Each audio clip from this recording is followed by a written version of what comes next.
Hola, grabamos para Res Hispánica un diálogo con Alfredo Arias acerca de su trilogía sobre la mujer sublime.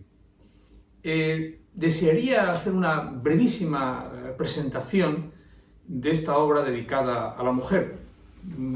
A veces mi abuela me decía que los caballeros no deben de hablar de mujeres y entonces yo siempre me he reservado, pero hoy vamos a tener que hablar de mujeres y vamos a hacerle una entrevista a Alfredo, Inés Montano y yo mismo, Agapito Maestre, para que ustedes puedan disfrutar de la palabra de don Alfredo Arias. Yo destacaría de la obra de Alfredo Arias, en primer lugar, que es una obra que está al margen de la universidad, al margen de los centros educativos, al margen de cualquier mecenazgo, al margen de cualquier ayuda del Estado. Es una obra fruto de su propio esfuerzo que lleva desarrollando muchos años. ¿Qué tiene esta obra sobre la mujer importante? Bueno, yo diría que muchas cosas. Hay una parte de ciencia y otra parte de creación, hay una parte de erudición y otra parte de arte. Todo eso se fusiona en esta trilogía.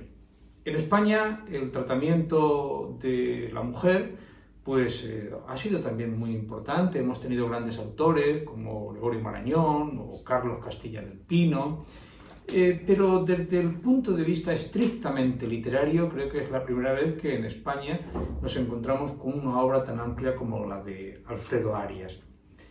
Si yo tuviera que destacar tres asuntos, pues lo primero es que está perfectamente, o sea, es una narración maravillosa. Está muy bien escrita, es una obra maravillosamente escrita. Él narra la vida de muchos libros sobre las mujeres y también narra la filosofía, o más que la filosofía, narra la literatura que hay en muchas películas en torno a la mujer. Es una obra impresionante de la que queremos presentarles unos retazos y para eso pues le cedo la palabra a Inés Montano, que le hará la primera pregunta a Alfredo Arias. Muchísimas gracias y pues la pregunta es obvia, ¿no? ¿Cuál es el origen de todo este proyecto? Hola, bueno, primeramente yo tengo que decir que soy el Alfredo Arias de La mujer sublime, de la trilogía, porque es que resulta que yo no estoy en Wikipedia y algunos libros los han incluido en la página de Alfredo Arias, que es un escritor argentino, afincado en Francia. He hablado con Wikipedia, pero bueno, yo creo que eso, para quedarse así. También, a ver, si yo fuera entrenador, pues me pondría en alguna noticia del entrenador uruguayo Alfredo Arias. Si fuera fotógrafo, pues en algunas de las muestras, de las exposiciones de Alfredo Arias, que también es español, en este caso, que es un fotógrafo estupendo. Así que yo soy Alfredo Arias de La mujer sublime, eso como de entrada. Bueno, esto nunca fue un proyecto premeditado. Esto es una historia de amor. No se puede entender sin ese patrón. Pues hará de esto unos 36 años, 35, 36 años, que es cuando yo empecé a escribir fragmentos que luego he incluido, por ejemplo, en Diosas santas y malditas. Por ejemplo, la relación de Esmeralda con Quasimodo, o de Nausicaa con Ulises, cuando sale tan desaforado, ¿no?, del naufragio, un tanto naufrágil. Bueno, todo esto viene de un año antes. Bueno, en el guión que tú me invitaste a hacer para sintetizar estas 1000 páginas, pues que me sirvió también para analizar y sintetizar mucho mejor, me retrotraigo antes, pero realmente el kilómetro cero del proyecto ocurrió en el año 86, un verano. Bajo a la calle, tendría 22, 23 años, me cruzo por delante de un kiosco y quedo intoxicado. Una chica trabajaba en él en ese verano, tenía ojos de Audrey Hepburn, más ni menos. Yo estuve a punto de que pasara algo, porque crucé la calle, menos mal que no apareció ningún coche, porque la musa tecleó mágicos ojos oscuros como el oculto de la luna, como el lado oculto de la luna. Mientras entraban ultramarinos, pues realmente estaba desesperado porque no venían más versos y tampoco entendía qué me había pasado. investigar, explorar ese lado oculto, ese misterio, es lo que a partir de ahí pues he intentado hacer. Tuve la suerte de que inicié cuarto de Filología Hispánica con una clase magistral de Antonio Prieto, que impartía sobre la influencia de la literatura italiana, tardomedieval, renacentista en la española y tal. Entonces, recuerdo una mañana que hablaba del Dolce Stil Novo, neoplatonismo, Cavalcanti, Dante. De las mujeres se expiden unos espíritus sutiles que llegan al poeta. Digo, claro, esto es lo que me pasó a mí este verano. Así que fui rápidamente a por Prieto, nada más acabó la clase. Mire lo que usted ha hablado basado a mí. Pero con toda su benevolencia mediterránea me aguantó, le llevé un poemario y tal. Pero me explicó míticamente, simbólicamente, lo que me había pasado. Y lo que tenía que dedicarme a hacer era explorar ese misterio. Nunca lo voy a descubrir, pero sí viajar por él. Exponerme, explorar y descubrir. Y relatar ese viaje, que es lo que suponen los 3 libros.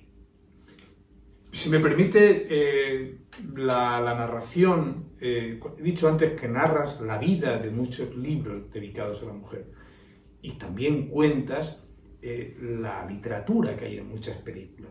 Pero a mí me gustaría ser un poco más atrevido y exigirte que que nos sintetizases cada uno de estos libros en un par de frases, empezando por el primero. Bueno. Perdóname, pero imposible. Ya hice un guión de 130 páginas a partir de... que seguramente se llevará al cine. Bueno, y si no, que cada lector lea la película, salga la película, porque ahora que estamos en tiempos del metaverso, ¿qué mejor metaverso que la lectura, que imaginar por ti mismo lo que estás leyendo o estás escuchando? No una imaginación que te diseñen al efecto, ¿no? Sí quería antes, permíteme, antes de empezar a escribir el libro rápidamente, ¿cómo concluyó el tema de aquellos ojos? Muy rápido. Bueno, esta mujer joven falleció demasiado pronto. Y era como una semana y media. Yo regresaba a casa por la noche, a mí me gusta pasear, entrar en cafeterías porque me sirve para manejar ideas. Y de repente vuelven esos 2 versos. Mágicos ojos oscuros como ocultan. ¿Y por qué vienen ahora? Y de repente rescato otros versos que lo acompañaban cuando intenté hacer uno más grande. Y una vocecita me decía, cuando llegues a casa tienes que añadir estos versos en el poemario que tú ya has cerrado, pero tienes que añadirlos. Pero además tienes que escuchar el tema Júpiter de los planetas, de Holst. Y bueno, eso es fácil de explicar, muy razonable. Yo es que esa música la estoy escuchando este mes, entonces normal que la vocecita me dijera eso. Llego a casa, enciendo el ordenador, recupero los versos, cojo el poemario y pongo el disco de Holst. Además, la orquesta dirigida por Subimeta, muy bien. Digo, no voy a ser tan estricto, pongo todo el disco. Empiezo a buscar el lugar donde poner el poema, tal y cual. Justamente cuando encuentro el lugar y empiezo a escribirlo, suena Júpiter. Por lo tanto, ante estas cosas uno que debe hacer, pues sonreír con humildad, ¿no? Y reconocer que algo como el tono femenino seguramente que debe de existir. El tono femenino que es un lema que parte del final de Fausto de Goethe. Es lo que indica de la presencia femenina, el poderío femenino, la respiración femenina, lo que decía Lao Tse, ¿no? El espíritu del valle es la hembra misteriosa. La puerta de lo misterioso femenino es la raíz del universo, ¿no? Pues todo eso, que yo, por lo menos sí soy creyente de ello, y además con pruebas como la que acabo de decir, porque no todo lo razonable, también existe lo corazonable, pues ya pasó de escribir. Pero antes de nada, si me permites que te interrumpa, no lo hemos dicho, pero estamos grabando en el estudio de Manuel Prior y en torno a las obras dedicadas, algunas de las obras podemos ver aquí en este estudio, fantástico, dedicadas por Prior a la mujer. Perdón. No, es verdad, fantástico, no puedo estar mejor rodeado, vamos. Bueno, pues estos libros han sido editados por Berenice Almuzara. El primer libro contaba con 700 páginas. Entonces, mi editora, Ángeles López, dijo, esto es imposible, no se puede publicar. Así que me obligué a recortarlo mucho, a reducirlo mucho, pero como no tenía seguro que iban a sacar más libros, lo que realicé fue un libro sumario. O sea, realmente estos dos libros son proyecciones de este primario. Es un libro sumario. La primera parte explico el término sublime asociado a la mujer. Bueno, toda la historia, la teoría estética del sublime, desde la retórica, en fin. Intento significar que sublime cae en lo que decimos normalmente: esto es muy romántico, esto es muy surrealista, esto es sublime, realmente sin saber muy bien a qué nos referimos. Con sublime entendemos que es algo que es más, que es mucho más. Pero sobre todo es algo alejado de lo mediocre, eso, fundamentalmente, de la medianía. A mí me encanta un retórico como Longinos, que en la época de Calígula ya te dice que lo sublime es algo que es como un rayo que rompe las reglas. Esto se podría decirlo en la época de la vanguardia perfectamente. Y que la locura también puede tener un toque sublime. Ahí está Don Quijote y Dulcinea, por ejemplo.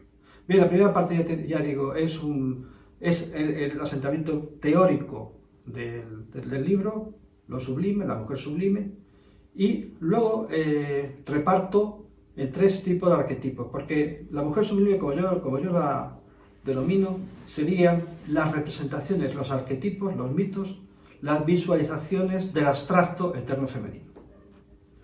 Entonces, bueno, cogiendo un poco el tema del título de la triada, de aquello de dioses, tumbas y sabios, ¿no? Decirán, pues diosas, santas y malditas. ¿Por qué? Porque si yo quiero ocuparme o quiero explorar el planeta mujer de una forma realmente que es amor, pasión, es entrega, es trabajo, yo no pongo cortapisas, ni prejuicios, ni complejos. Tengo que recorrer todo el planeta. Yo tengo simpatía no por el diablo, pero sí por las diablesas, por ejemplo, y evidentemente las rebeldes, las malditas, en figuras del fantástico como la mujer pantera, las vampiras, pues están ahí. En ese sentido, eres rebeldes. Las diosas, pues las diosas grecolatinas, las diosas mesopotámicas, babilónicas, en fin. Las santas, pues claro, ¿cómo no vas a traer el tema de María en la Edad Media? Esa explosión mariana que coincide con la época de los trovadores. Y el papel de San Bernardo, los sermones de San Bernardo en ello. Igual que cómo no vas a tratar el tema de la mujer en el siglo XIX y XX sin los avances del feminismo. Me valen como explicaciones contextualizantes. O ese hermosísimo cuento de la leyenda del Santo Bebedor, que hay una película excelente sobre ello, ¿no? Sobre ese Cuixart, ese vagabundo de los puentes del Sena, que cree que tiene que devolver un dinero a Santa Teresita, el niño Jesús, y nunca llega, nunca lo consigue, ¿no? Es excelente, si pueden ver la película se lo recomiendo. Y por último, una coda que yo llamo de hadas, porque también el eterno femenino se esparce en el animismo de la naturaleza. Y eso es lo que es ese primer libro. Son las vías en que luego yo intentaba, si pudiera, proseguir. Tuve el prólogo de los Altos de Cuenca, que me parece como también uno de los que más conocen el asunto del eterno femenino en la literatura, y además lo presentó junto con Ángel López en la librería Lee, y también estabas tú ahí, Agapito, sí. ¿De acuerdo? En el segundo libro es Mitos de la transgresión femenina, que salió en el año del COVID, de la COVID, en el 20, pocos días antes. Pues esta es la derivada de las malditas del primer libro. Y además tenemos en la portada pues a Louise Brooks, vestida de smoking, vestida de hombre. Hace exactamente un libro, ese nivel de transgresión. Lo prologa Alba Reche, que es una cantante y también es artista plástica, que resulta que me encontré que en una de sus redes sociales, en un vídeo, estaba hablando bien de diosas santas y malditas, lo había leído, 20 y pocos años, 21 yo creo que era. Entonces ya contactamos con ella porque además ella representa esa rebeldía, esa transgresión también, y me parecía que podía estar perfectamente en la época de Marlene Dietrich o de Louise Brooks. El libro, la transgresión, se sustenta en dos pilares en este libro. Uno es el andrógino femenino, pero investigando desde que se han encontrado estatuitas de Venus barbuda en Chipre, siglo VI a.C., o sea que También Prior tiene la mujer barbuda, Barbuda, uno de sus claro. cuadros. Pero fíjate que era como un elemento de adoración, o sea, porque entendían, eso viene también del banquete de Platón, Claro. entendían que el andrógino, como unión de contrarios, era un signo de completud. Pero claro, yo me centro mucho en la rebeldía, en esa pose de la mujer que dice, no, yo cambio el mundo, me visto de hombre, eso se ve muy bien en Mel Brooks, o en Marlene Dietrich, cuando se viste de frac en la película Marruecos, ¿no? Esa forma de patar, de impresionar en la Europa de entreguerras, justo después de la Primera Guerra Mundial, cuando las mujeres se ponen pantalones para ir a las fábricas. Es uno de los avances, aparte del feminismo, una cuestión también bastante real, realista, ¿no? Bueno, ejemplos, pues por las películas, por ejemplo, ya digo, de Marruecos, y las diosas grecolatinas, por ejemplo, Diana, esas diosas que no necesitan a los hombres, por ejemplo, ¿no? O la pastora Marcela en El Quijote. Es la mujer que de alguna forma quiere independizarse, quiere destacarse, ¿no? Y una de las maneras es vestirse de hombre. A veces para escapar, como ocurre en la novela del siglo XVI, o a veces simplemente para provocar, como podría ser Mademoiselle de Dupin, que es, si no recuerdo mal. O, por ejemplo, Orlando, de Virginia Woolf, porque también me interesaba saber el punto de vista de la mujer que ama y que mira a la mujer. Esa es la novela del andrógino, que es Orlando, de Virginia, que se dedica a su amor, a Vita, y además que luego se lo lleva a su casa como regalo. El segundo elemento de transgresión sería la mujer fatal. Esto puede parecer realmente como muy patriarcal, como se dice ahora. No, no, al contrario, es un elemento transgresor, porque no es más que exagerar ese símbolo de objeto sexual masculino para romperlo y girar el ángulo de degradación hacia el supuesto seductor, hasta muñequizarlo. Eso se ve en La mujer y el pelele, de Luis, a quien Oscar Wilde dedica su Salomé, por ejemplo, o por ejemplo, en El ángel azul, la gran película de Marlene, que está basada en una novela del hermano de Thomas Mann, de Henry Mann, profesor Unrat. Luego, a mí me parece de capital importancia que tengamos en cuenta eso. Son dos modos de transgredir en el siglo XX, por el XIX y XX, que se ha visto, ¿no? El tercer libro sería la derivada conecta más con el primero.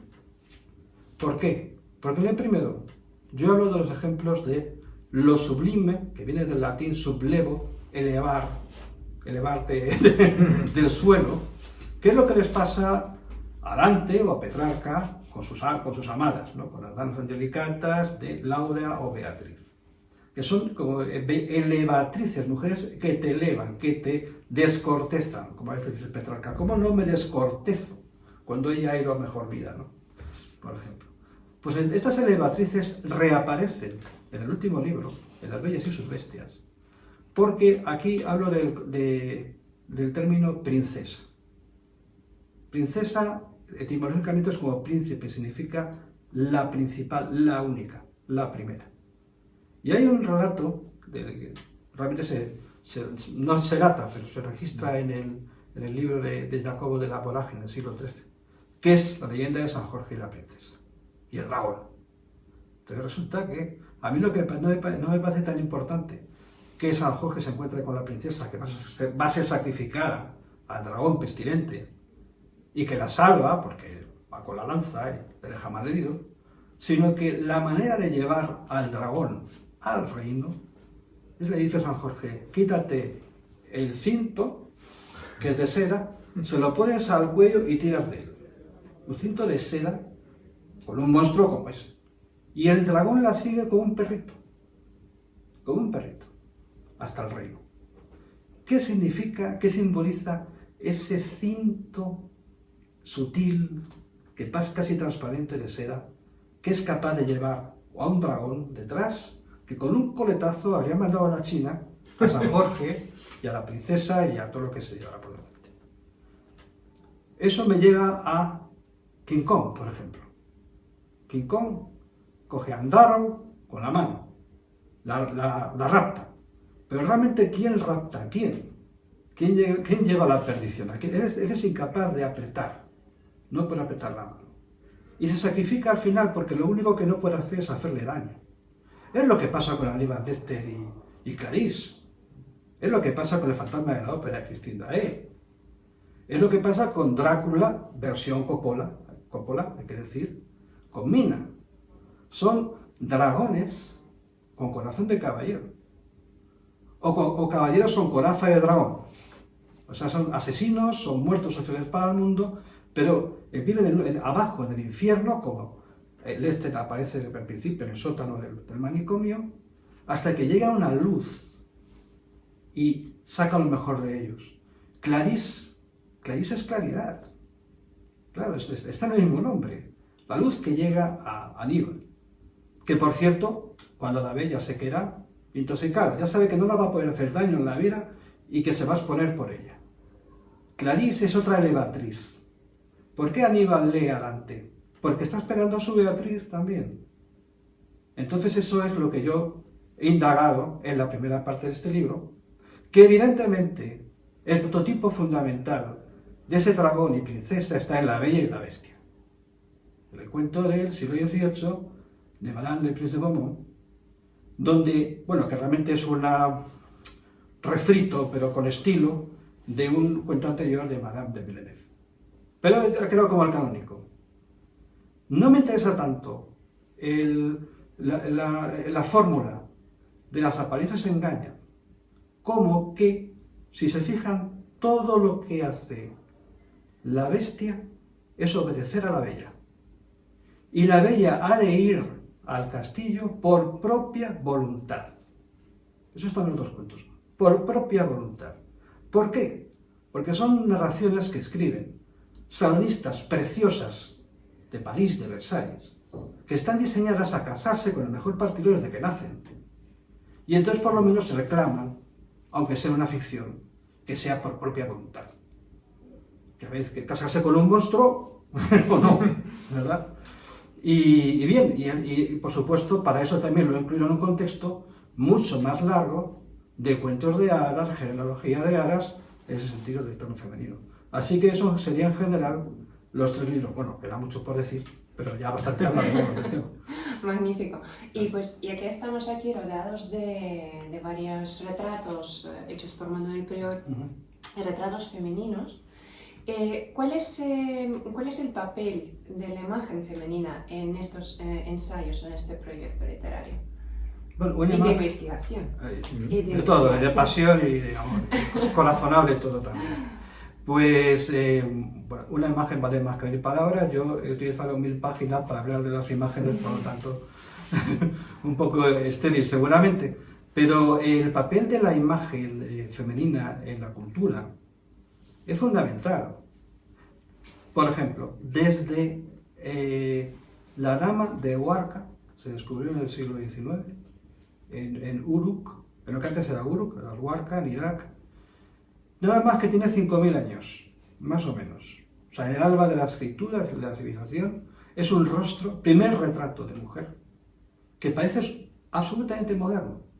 Es una placa que debió estar pintada con lapislázuli, dorados y tal. Los pómulos perfectos, labios replegados. Parece una cosa casi cubista, pero muy bien hecha, ¿eh? Como una máscara. 2 ojos grandes, pero 2 ojos oscuros. ¿Por qué? Tiene las pupilas muy grandes. Pero, como se ha ido quitando el color con el paso del tiempo, y según la luz parecen huecos. Es una mirada que no son las pupilas de Beckett, que por cierto me dijo una amiga mía óptica, las pupilas no son azules ni verdes, son negras, son agujeros. Pero bueno, es que la rima te exigía decir pupila, no iris, ¿no? Pero bueno, entonces realmente son como 2 agujeros, son 2 abismos.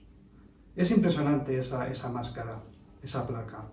El primer retrato femenino de la historia que se ha encontrado es una invitación al abismo. Entonces, eso es el misterio. Quizás sigue siendo el mismo misterio, quiero decir, aunque sea Bárbara Steele en el cine, los trazo de Miranda, esos ojos oscuros, potentes, que a mí me atraparon cuando era tan jovencito también, que me quedé diciendo, lo veo y no lo creo, pero sobre todo, ¿qué es lo que veo? Sería, ¿no? Bueno, por otro lado, tenemos Nefertiti, el busto de Nefertiti, que por cierto, por una tomografía se sabe que no era así, o sea, que ya está idealizado. O sea, ya la están rodeando de misterio, intentando sacar el misterio de esas figuras, ¿no?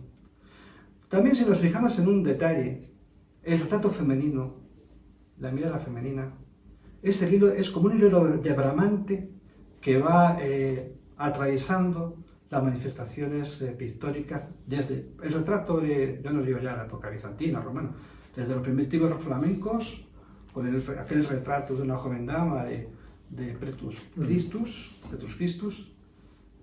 Vamos a seguir, Gioconda, evidentemente, ese es el prototipo. Por cierto, a la dama de Huarca la llaman la Mona Lisa sumeria. Por cierto. Vale. Vamos a ver, Velázquez, las meninas, ¿dónde está el foco de luz? En la infanta. Y es más, en los ojos. Esa mirada pálida, pura, te transmite, ¿no? El retrato de una joven dama de Petrus Christus realmente parece muy moderno, está con el pelo así raparito, con el tocado, ¿no? Y esa mirada así que parece que ¿qué te está diciendo? ¿Qué te quiere comunicar? ¿No? Ya digo, y no digamos ya en la pintura, en el impresionismo, el fauvismo, en los cuadros de Prior. Lo que es difícil siempre en el retrato es captar la mirada. No digamos si es inventada o viene de tu interior y que aparezca y esté bien, que te transmita algo, ¿no? Y en el cine, por ejemplo, la mirada de Jan Siever, en la final de La Escapada, que enamoró a John Paul Belmondo, su personaje, hasta la nuca le enamora en esta película, y ese final, que ella se queda mirando de frente, que parece una diosa, también es de remarcar. Luego hay un subgénero en el cine de los años 40, el cine negro, que es la mujer con cuadro. La mujer del cuadro, Laura, retrato de Jenny, perdición, pero siempre sondeando ese elemento de lo misterioso. Luego, por otra parte, no se nos escapa lo peligroso que es acercarse a ese misterio. Pero volviendo al tema de lo fatal, yo reivindico que no siempre es negativo. Simplemente, como pasa en lo sublime te puede arrastrar hacia el abismo de arriba o hacia el abismo de abajo. El caso es que te van a arrancar de la ley de la gravedad. Lo fatal también puede ser bueno, porque fatum es destino.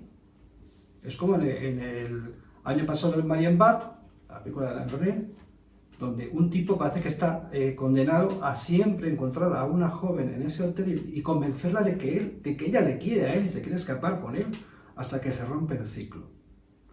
También una mirada maravillosa la de esa actriz. Así que sí es muy importante la imagen de la mujer a lo largo del siglo de la pintura, en el cine y en cualquier manifestación. Bueno, querido Alfredo, vamos a ir terminando, pero antes no podemos dejar de hacerte una pregunta. ¿Qué te gustaría que dijeran de ti? ¿Cuál es tu gran aportación al tema de lo sublime de la mujer? Pues en realidad, querido Agapito, la mujer sublime ha sido una coartada. Es una coartada. Realmente es un elemento que da continuidad a la obra. Es la nave capitana, pero lo que es importante también para mí es las despensas de ese barco, las bodegas. ¿Qué me interesa aportar? Pues nada más que, sobre todo, paquetes de información. Es decir, yo le digo, sobre todo al joven o a la joven que se acerque a estos libros, por favor, mira la literatura artúrica, mira a Morgana, mira a la Dama del Lago. Por favor, métete, o mejor dicho, no dejes que te metan por un solo túnel. ¿No? Que no te digan, hombre, si vas por este túnel no puedes pensar, o no te puede gustar otro. No. Tú haz agujeros o salte y explora otros túneles también. Es como decirte, ¿cómo no vas a ver la caja de Pandora de Paz por Louis Brooks? Por eso tiene mucho éxito esta foto en Instagram. Aunque sea muda y blanco y negro, tienes que verla. Nadie ha tenido los ojos tan luciferinos como Louise Brooks. Ahí. Y igual digo, mira la poesía del Dolce Stil Novo, intenta entender el expresionismo. Todo lo que a mí me ha impresionado en la cultura, en arte, en filosofía, en antropología, en cine, está aquí. O sea, yo me he entregado a esto. Yo pienso que si no te das todo en un párrafo, ya lo digo en 3 libros, no mereces escribirlo. Y además lo peor y lo mejor, si es que tiene algún interés, es que el libro te rechaza, ya no es tuyo. Y has muerto un poco con eso. Te has vaciado. Es lo que decía Jacques Cocteau en esa maravillosa versión que tiene de La Bella y la Bestia. Cuando estaba viendo el primer pase, con Marlene Dietrich al lado, dice, la película vuela lejos de mí, me ha matado. Si no sientes que ya no eres igual, a pesar de los años que hayas tardado en hacerlo, es que no has hecho nada bueno. Así que realmente lo que quiero aportar es, sobre todo, comunicar a las nuevas generaciones, sobre todo, que no permitan que les metan solo en un túnel, que a lo mejor la profundidad que ellos piensan que tienen es la profundidad del túnel y la amplitud del túnel. Que no se contenten con eso. Que el pasado no existe, es el presente. Si tú ves un ordenador, una pantalla y te dicen, mira, esta carpetita es el pasado. ¿Y qué? Yo la voy a abrir. Y ese momento está siendo tú y tu presente.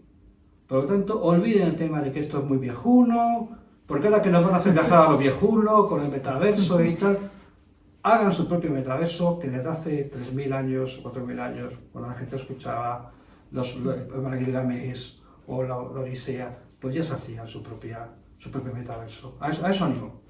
Pues muchísimas gracias, Alfredo.